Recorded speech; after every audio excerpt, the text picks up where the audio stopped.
கூகின்ற குயிலை கூட்டுக்குள் வைத்து பாடென்று சொன்னால் பாடாதம்மா.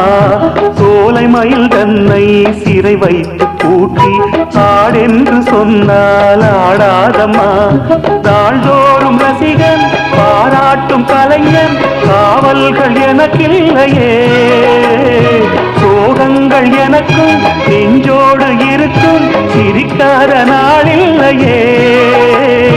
துக்கம் சில நேரம் பொங்கி வரும் போதும் மக்கள் மனம் போலே பாடுவேன் கண்ணே. என் சோகம் என்னோடுதான். கல்யாண மாலை கொண்டாடும் பெண்ணே, என் பாட்டை கேளு உண்மைகள் சொன்னேன். துதியோடு லயம் போலவே இணையாகும் துணையாகும் சம்சார சங்கீதமே.